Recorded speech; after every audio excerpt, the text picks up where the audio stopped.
Let's begin where all change begins with awareness.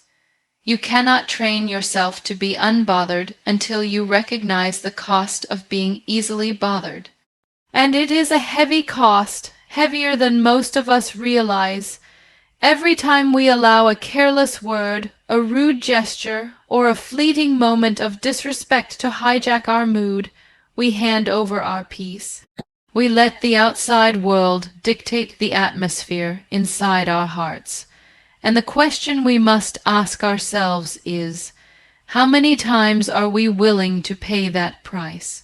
Think about the little irritations you faced just today. Maybe it was someone cutting in line. Maybe it was a dismissive comment at work. Maybe it was a message left unanswered or a tone that sounded off. Did it steal your joy for minutes? For hours, did you replay it in your mind, giving it more space than it ever deserved? That is the hidden cost of being easily bothered. We surrender our emotional balance not once, but again and again, because we have not yet trained ourselves to guard it. When we are quick to react, life begins to feel like a constant tug-of war. Every situation, every person, every environment pulls us this way and that. And instead of steering our own ship, we become passengers on a stormy sea, powerless against the waves. It is exhausting, not because the world is uniquely cruel to us, but because we have not learned the discipline of calm. We have not realized that peace is not something handed to us by the world. It is something we decide to hold within, regardless of what happens outside. This is not about pretending nothing affects you. You are human, and emotions are part of being alive. To feel anger, hurt, or sadness is natural. But the danger lies in letting those emotions own you, in allowing them to stretch far beyond the moment they were born. An insult lasts a second, but when we replay it 100 times in our head, we've given it 100 lives. That is not the fault of the person who insulted us. It is the consequence of not training our response. Philosophically, this is the essence of self-mastery. You cannot control what people say, how they behave, or how life unfolds. But you can control how much of your soul you allow those things to disturb. The cost of being easily bothered is not just lost time. It is lost presence, lost clarity, lost joy. And when you add those moments up across a lifetime, the cost becomes devastating. How many sunsets went unseen because someone's opinion haunted you? How many opportunities did you miss because you were too busy nursing an old wound? How many hours of peace were stolen by things that, in the long run, didn't matter? The truth is, every time you let yourself be easily shaken, you give away pieces of yourself to people who haven't earned them. Strangers on the internet, a colleague having a bad day, a passerby who will never remember your face. They walk away unaffected while you remain tangled in their storm. That imbalance is not fair to you, and it is not sustainable for a life of peace. So awareness must come first. You must begin to notice without judgment how much power you have been giving away. Notice how quickly your peace is disturbed, how easily your mood shifts because of something outside of your control. And then ask yourself, is this worth the cost? That question alone can begin to shift everything. Because once you recognize the weight of what you've been carrying, you'll realize it is far too precious to hand over so freely. And here is the beginning of your training. Choose to see your peace as priceless, because the moment you understand its value, you will stop selling it cheaply. The most powerful decision you can make today is this: your peace will no longer be up for negotiation. if awareness shows us the cost of being easily disturbed, the next step is to learn the art of emotional detachment.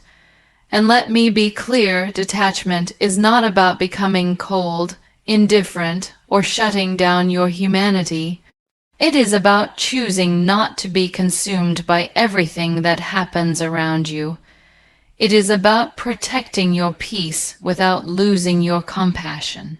We often confuse caring with carrying. We think that in order to be kind, we must hold on to every word, every action, every disappointment. But the truth is, you can care deeply about people and still refuse to carry their chaos on your shoulders. Emotional detachment is that balance.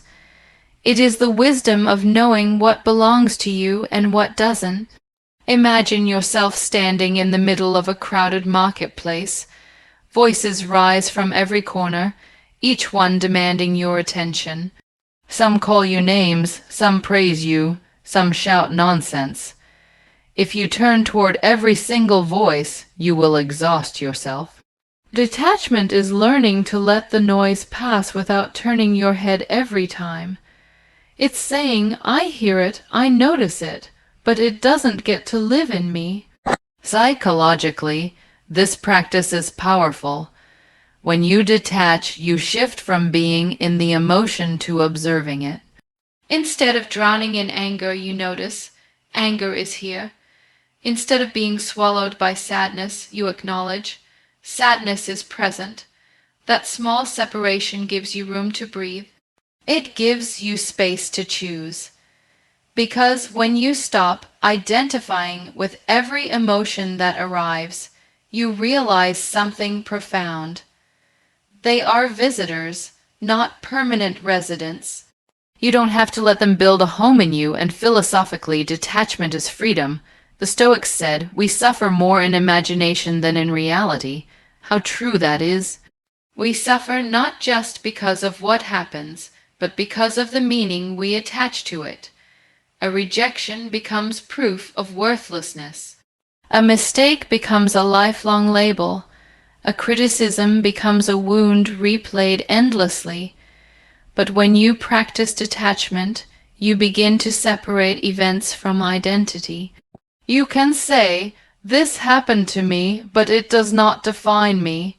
This person hurt me, but it does not diminish me.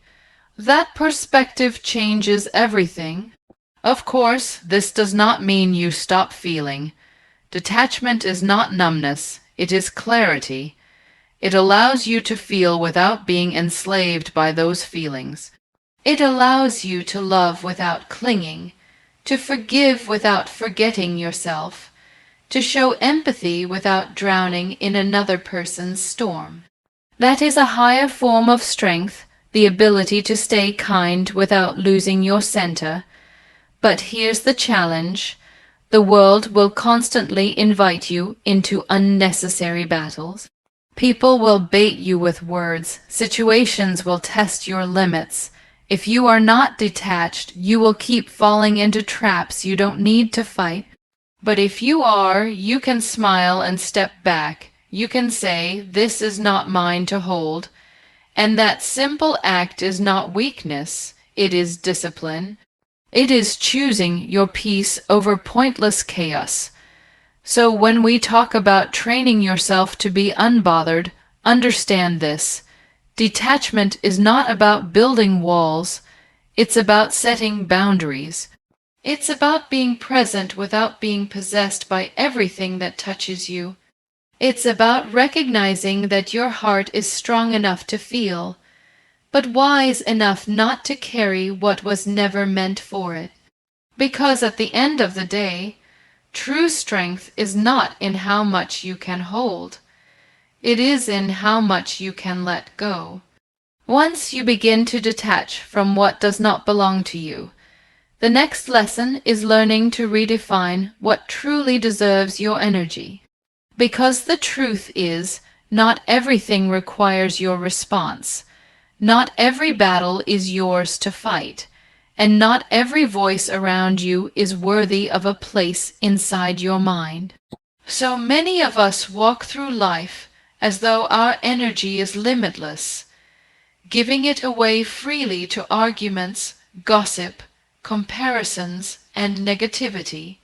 We treat our peace like it has no value, spending it recklessly on things that do not serve us.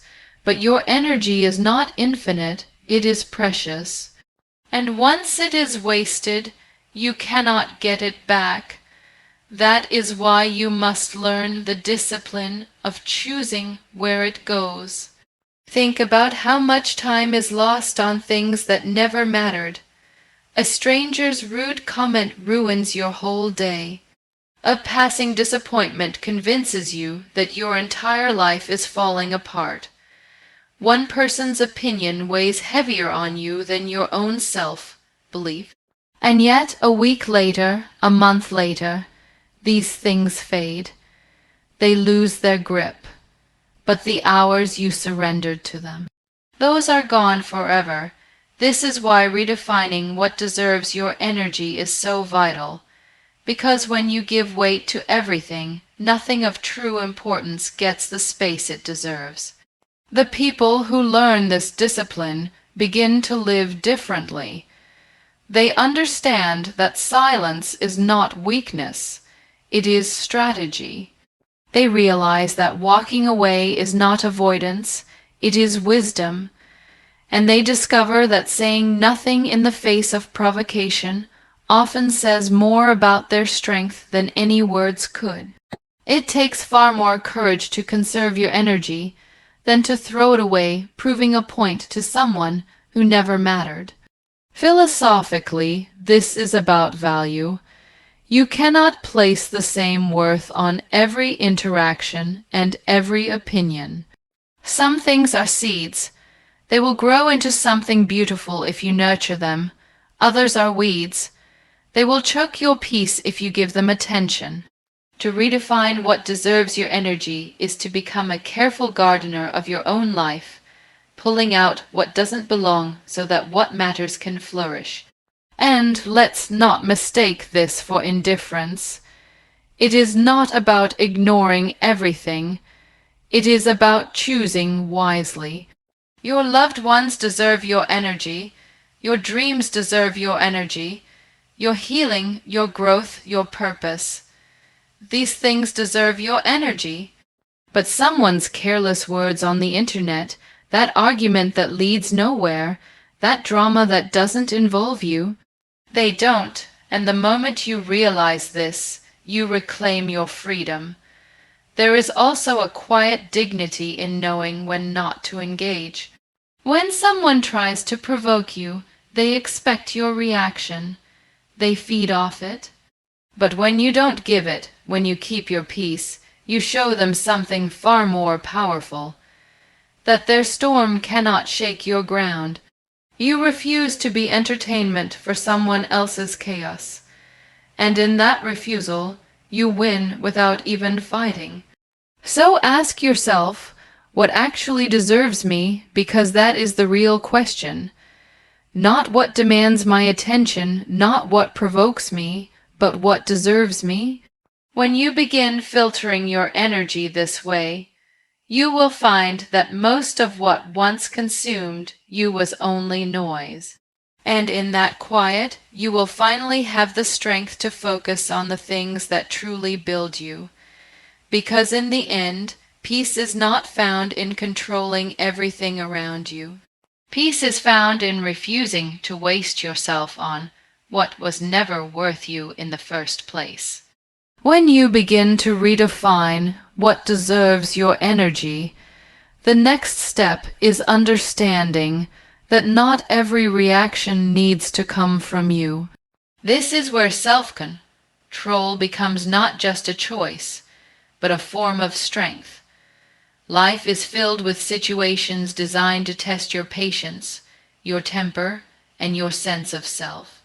People will say things that sting, circumstances will feel unfair, and sometimes your silence will be mistaken for weakness. But here lies the paradox. True strength often shows itself not in your reaction, but in your restraint. We live in a world that almost pressures us to react instantly. Social media has conditioned us to respond within seconds, to post, to comment, to clap back, to defend ourselves. Yet very few pause to ask, what is the cost of this reaction? Does it make me better? Does it move me closer to the life I want? Or am I simply giving away my peace for free, handing it over to a situation that doesn't deserve me? The truth is, not every action requires your answer, not every insult requires your defense, and not every misunderstanding requires you to exhaust yourself proving who you are. Sometimes silence speaks louder. Sometimes walking away leaves a deeper mark than arguing ever could. This doesn't mean you suppress your emotions or ignore your pain. It means you master them. You understand that emotions are signals, not commands. Anger may knock at your door, but it doesn't have to sit at your table. Frustration may rise, but it doesn't have to dictate your behavior. Choosing not to react immediately doesn't mean you don't feel. It means you are wise enough to not let feelings drive you into places you'll later regret. Think about how many regrets in life come from moments of reaction, words spoken in anger, decisions made in haste, actions taken without thought. These are the scars left by impulse. But when you learn to pause, to breathe, to evaluate, something changes. You shift from being a prisoner of your emotions to being the master of them. That is what being unbothered truly means. Not that you don't feel, but that you are no longer ruled by what you feel. Philosophically, this is about power. Power is not in raising your voice, it's in lowering it when you could shout. Power is not in striking back. It's in smiling and walking away when you could fight. And power is not in winning every argument. It's in recognizing that some battles are beneath you, not because you're arrogant, but because you value your peace more than proving a point. Imagine a candle. If you bring it close to the wind, it flickers, it bends, and eventually it dies out. But if you shield it, if you protect its flame, it endures. Your peace is that flame. Every unnecessary reaction is a gust of wind threatening to put it out. You have to decide, will you let every breeze extinguish your light, or will you guard it with wisdom and self-control? So the next time someone tries to provoke you, pause. The next time life pushes you toward an impulsive reaction, breathe. Remind yourself, not every action deserves my energy, and not every situation requires my response. That pause will not only save your peace, it will show you just how powerful you truly are. Because in the end, strength is not proven by how loudly you react, but by how calmly you choose not to. And that calm, that silence, that choice to remain unbothered, that is where your true power lives. One of the most profound parts of training yourself to be unbothered is learning to anchor yourself so deeply in your own values that external noise no longer shakes you. Because at the root of most of our frustrations is this simple truth: we allow the outside world to define our worth. We measure ourselves against shifting standards, fleeting opinions, and the temporary approval of others. But the moment your sense of identity depends on something outside of you, you will always live on unstable ground. When people criticize you, when circumstances turn against you, when life throws its inevitable storms, your foundation is tested. If your foundation is built on how others see you, then every negative word feels like an earthquake. If it is built on comparison, then every success of others feels like your failure. If it is built on perfection, then every mistake becomes a collapse. But when your foundation is built on your values, on what you know to be true about yourself, then no storm can dismantle you. Ask yourself, what do I stand for? What are the principles that guide me when nobody is watching? Because those principles are your anchor. They are the quiet reminders of who you are when the world tries to tell you otherwise. And when you live from that place, you realize that not everyone's approval is necessary, and not every opinion has weight. You discover that your peace cannot be bought or shaken so easily, because it rests on something much stronger than passing judgment. Many of us are quick to say we know our worth, but worth is not just a concept you repeat to yourself. It is something you practice. It is how you treat yourself when you fail. It is how you carry yourself when others doubt you. It is how you choose to walk away from what insults your soul. To be unbothered is not to be numb. It is to be deeply rooted. It is to say, I know who I am, and that knowledge cannot be taken away from me by your words or by this moment. Philosophically, this is about sovereignty. Sovereignty means ownership, the ability to govern yourself without being overruled by outside forces. When you live with inner sovereignty, you no longer hand out the power to control your emotions to every passerby in your life. You stop making other people the authors of your story. You reclaim authorship, and in doing so, you give yourself something invaluable: freedom. Think about how differently life feels when you operate from that freedom.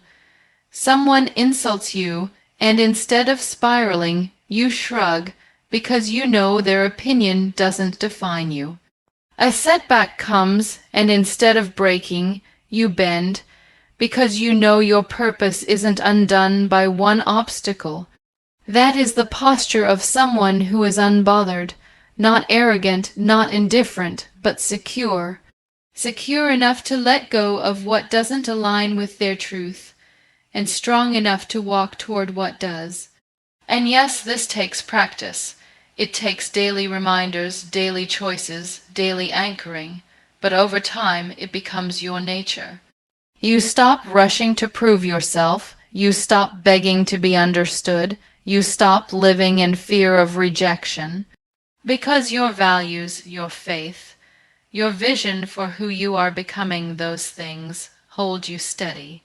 So when the world gets loud, when people try to shake you, when life pushes against you, remember this: your roots matter more than their storm. Be the tree that stands tall, not because the wind is weak, but because the roots are strong. Because in the end, being unbothered is not about the absence of chaos. It is about the presence of a deeper grounding. And when you live from that grounding, nothing, no voice, no storm, no failure can take your peace away.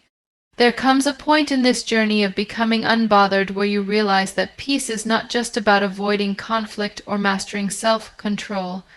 It is about building a life so full of purpose that distractions lose their power. Because when you are living a life aligned with meaning, you don't have the same time, energy, or interest to be consumed by petty things. You stop chasing approval, you stop entertaining drama, and you stop being shaken by every wave, because your eyes are fixed on something far greater. Purpose acts like a compass. Without it, every detour feels like a crisis, and every opinion feels like a command. But when you know where you're going, when you understand why you're here, the noise around you begins to fade. Think of a musician playing on stage. The audience may cheer, some may boo, some may criticize. But if the musician is immersed in the music, if the purpose is the performance itself, The outside voices become background. The focus is not on who claps or who criticizes. The focus is on staying true to the song. That is what it means to be anchored in purpose. You become less reactive because you have something bigger to protect. And suddenly, the things that used to shake you feel small compared to the vision you're working toward. Gossip no longer wounds you because you're too busy building. Comparison no longer drains you because you're running your own race. Criticism no longer paralyzes you because you've decided that the direction of your life will not be dictated by those who don't walk in your shoes. Philosophically, purpose is what transforms chaos into clarity. Without purpose, life feels random, and every blow feels personal. But with purpose, you see challenges as shaping tools, difficulties as teachers, and even pain as part of the larger narrative that is forming you. That shift in perspective is the very essence of being unbothered. It's not that life gets easier. It's that you are so deeply engaged with what truly matters that the unnecessary cannot dominate you anymore. And purpose does not have to mean some grand calling visible to the whole world. Sometimes, purpose is as simple as becoming the best parent you can be, the most compassionate friend, the most honest worker, or the bravest version of yourself. It doesn't have to be loud to be powerful. What matters is that it belongs to you, that it fills your days with intention, and that it reminds you why you choose to keep moving forward despite the noise. When you live with this kind of clarity, your silence becomes your power. You no longer need to explain yourself to everyone.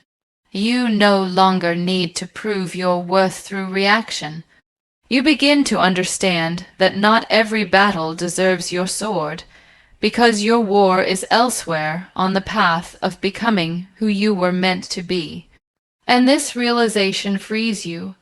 It teaches you to smile when others expect you to break, to stand tall when others expect you to bend, and to keep going when others expect you to stop.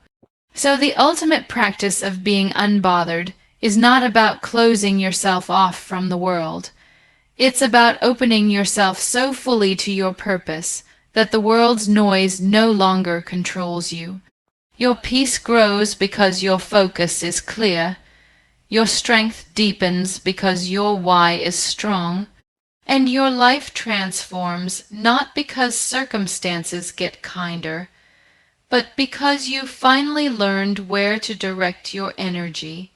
And here is the truth I want you to carry with you. The most unbothered people are not those who feel nothing.